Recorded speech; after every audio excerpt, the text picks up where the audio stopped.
intrepid space explorer, Colonel Cotton. Hear the Colonel's first words since his return from the planet Earth. You are all commanded, invited to attend.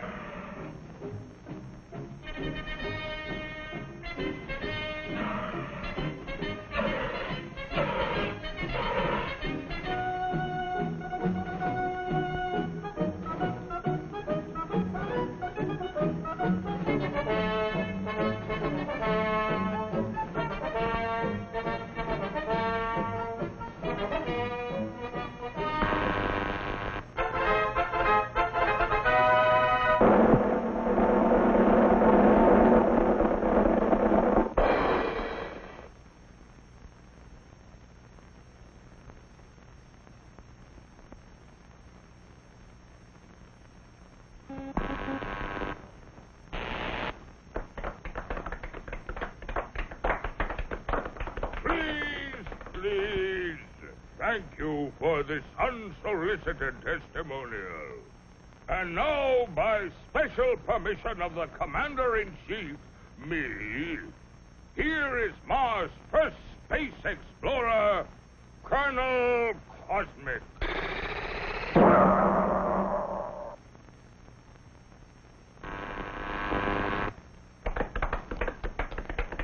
I can't tell you how happy I am to see your smiling faces once more.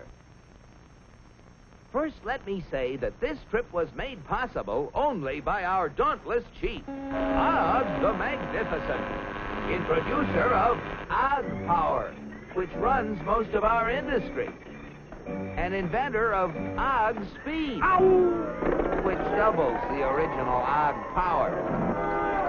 A short time ago, the master was having trouble with the state limousine. He had, of course, developed the explosive charge. But it was inclined to get a little out of hand, just slightly. And, of course, there was always the problem of friction. Parts rubbing together, heating up, and causing all sorts of trouble.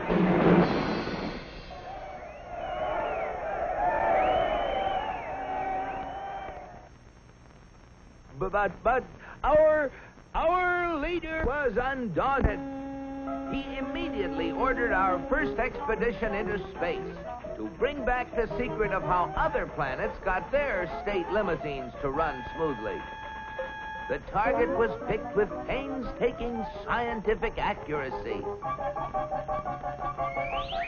Destination, Earth. You all know with what eagerness I volunteered for the mission, and with what confidence I took off.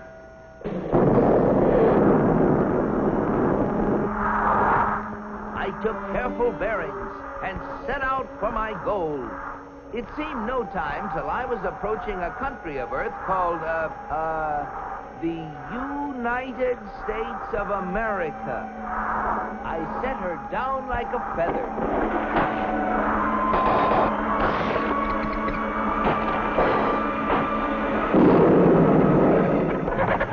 What's that, Pop? What's all the racket? Naturally, I protected government property by making the saucer invisible. They're after the chickens, Ma! And though the natives showed great interest in me, I decided to make myself invisible, too.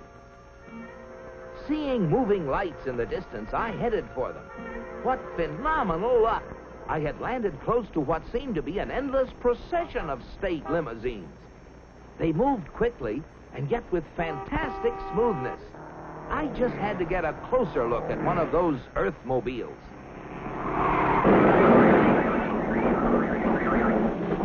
Just as I thought. Not only smooth and efficient, but powerful as well. I watched them for hours. Great Ganymede, they were superb. I just couldn't help comparing them with ours, if you call that a comparison. Surely these vehicles must be the property of the highest officials. I was wrong. It seems that almost everybody in this country has one of those, they call them automobiles.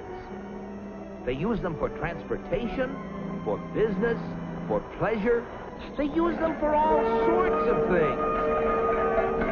I found that these vehicles gather at places called service stations, where they are fed, lubricated, that's how they beat friction, and given the finest care. The source of their nourishment was something called petroleum. A power source like that must be a highly prized state secret. I had to find out about it. Perhaps the secret lay within this government archives building. It was heavily guarded, but casting discretion to the winds, I walked boldly inside. Their code was remarkably easy to break. They merely substituted the word oil for petroleum. And I soon got hold of a veritable mine of classified information. I began to assimilate the material. I soon found out that though petroleum products are easily found anywhere, petroleum itself is a very elusive substance. Experts have to search for it constantly in all the most likely and unlikely places with all kinds of scientific devices. When they figure they found a good spot, they drill a hole in the ground called an oil well, for almost all oil lies far beneath the surface of the earth. These wells go down thousands of feet and cost a lot of money to drill. But that's no guarantee that they're going to find oil. Matter of fact, in exploratory drilling, only 1 well in 9 finds any oil at all. Only 1 in 44 recovers enough oil to pay for itself.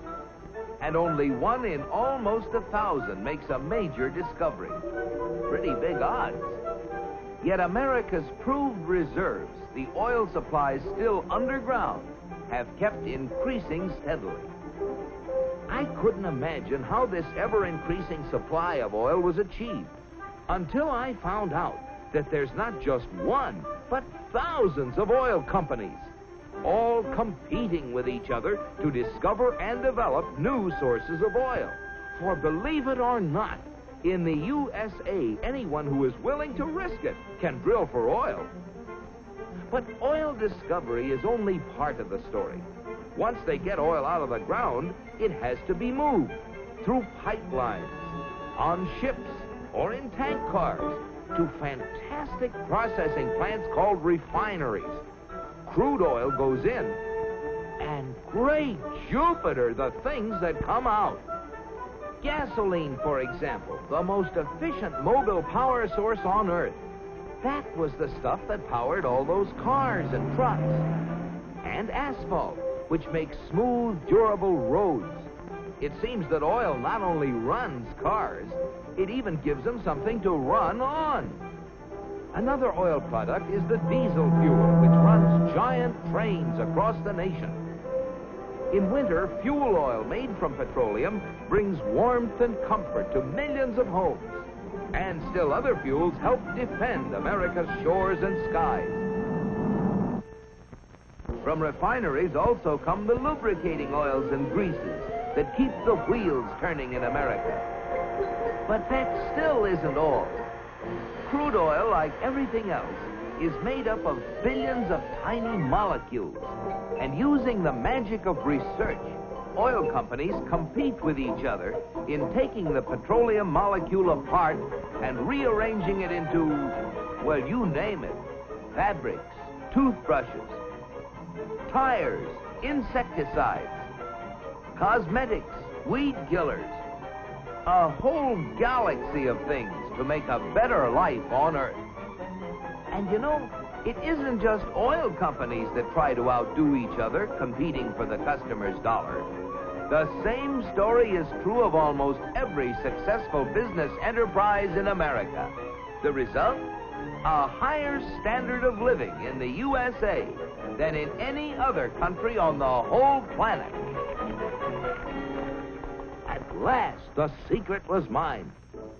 And now, to get proof of my discovery, smuggled past the border guards.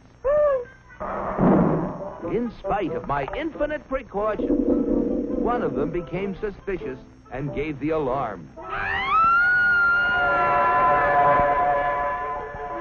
Come back for the eggs, did you? Yeah, Pop. And so, with the fond farewells of the natives ringing in my ears, I took off once again for Mars. My landing was a little bumpy, but I saved my precious cargo. Yes, I brought the secrets back with me, and here they are. The big secret is, of course, oil, which has brought a better life to all the people in the USA. But the key to making oil work for everybody is competition. Fellow Martians, I thank you. Very interesting, Colonel. Oil, huh? Sounds splendid. But that, what was it? Competition. Not our kind of thing at all. Why, competition is downright un-Martian. Oil? We'll have oil for everybody. That's what we need. Oh, boy, oil.